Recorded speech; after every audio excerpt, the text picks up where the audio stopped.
થઈ ગયા બાદ તમામ રાજકીય પક્ષો જે છે તે ચૂંટણી પ્રચારમાં વ્યસ્ત થઈ ગયા છે અને જે એમના મુદ્દાઓ છે તે લોકો સુધી પહોંચાડવાનો સતત પ્રયાસ કરી રહ્યા છે। ત્યારે લોકોનો મિજાજ શું છે, યુથ શું વિચારી રહ્યા છે, કયા મુદ્દાને લઈને મતદાન થવાનું છે, આ તમામ જે બાબતો છે તે તમામ બાબતોને લઈને હવે આપણે યુથ સાથે ચર્ચા કરીશું કે કયા મુદ્દાઓને ધ્યાનમાં રાખ્યા બાદ જ જે યુથ છે તે મત આપવાનો છે।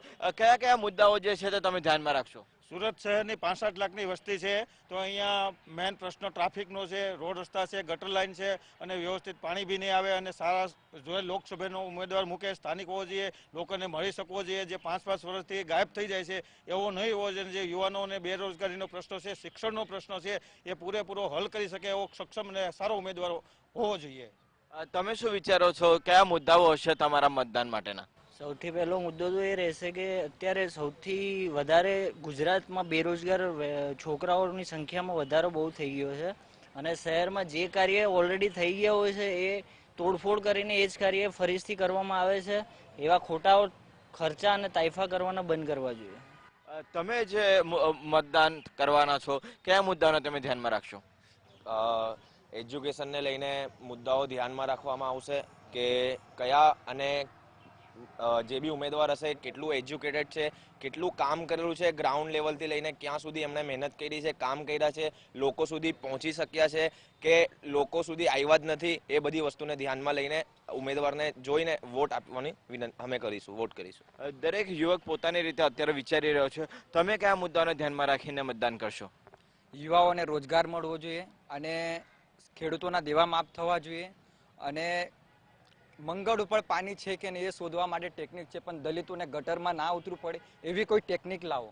અને જે 21 કરોડ જે નોકરીની જગ્યા ખાલી હતી, જે 2 કરોડ એમને રોજગાર નથી મળ્યો અને 2 કરોડ રોજગાર આપવાની વાત થઈ હતી, તો 4 સાલમાં 8 કરોડ લોકોને રોજગાર મળવો જોઈએ, પણ એનો 1% પણ રોજગાર નથી મળ્યો।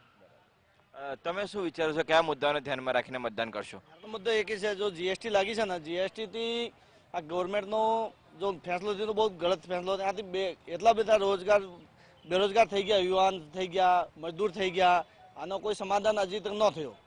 એમ છતાં કોઈ આ જીએસટી વાળું કોઈ લે ફેસલો તો આને મત આપે તો સારું લાગે। એમ બીજો ઓલો सांसद पहला ओलो मार्केट में चलिए तो 18 दिन तक आंदोलन चला, आने इसमें कोई वो आया ही नहीं संसद सभ्य, तो इसको ध्यान में रख के मतदान करें।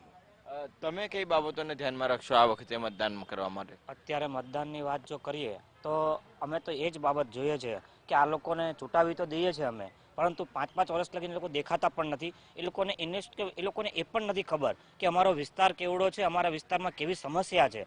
જો સાંસદ બનાવીને અમે જો મોકલતા હોય ઉપર ને એ લોકોને ખુદને એ જ ખબર ન હોય કે અમારે કેવા વિસ્તારમાં કેવું કાર્ય કરવું છે, અમારા વિસ્તારના લોકો કેટલા દુઃખી છે એ જોવાની એની પાસે ટાઈમ પણ ન હોય, ફુરસત પણ ન હોય, તો એવા સંસદને અમારે ચૂંટાવીને કરવું શું?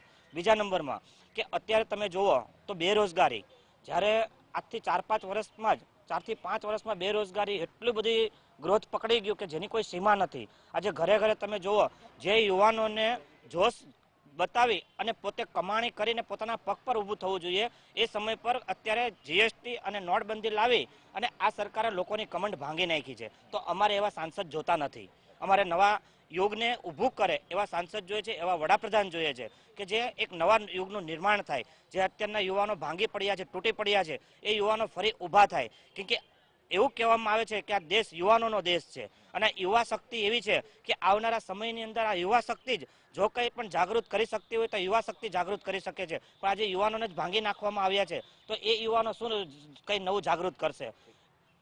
તો જે મતદારો છે તે ખૂબ જ સજાગ હોય, જાગૃત હોય એ પ્રકારનું જોવા મળી રહ્યું છે અને જે મુદ્દાઓ જે છે તે સતત તેમના મગજમાં પણ છે અને કયા મુદ્દે તેમણે મતદાન કરવું છે, આ છે લોકોનો મિજાજ કે જેના પરથી આપણને માહિતી મળી શકે છે કે લોકોના જે વિચારો છે એ કઈ દિશામાં છે ને એમણે જ્યારે સાંસદની પસંદગી કરનાર છે ત્યારે એમનો સાંસદ કેવો હોવો જોઈએ। કેમેરામેન રૂપેશ સોનવણે સાથે દેવેન ચિત્તે, ટીવી।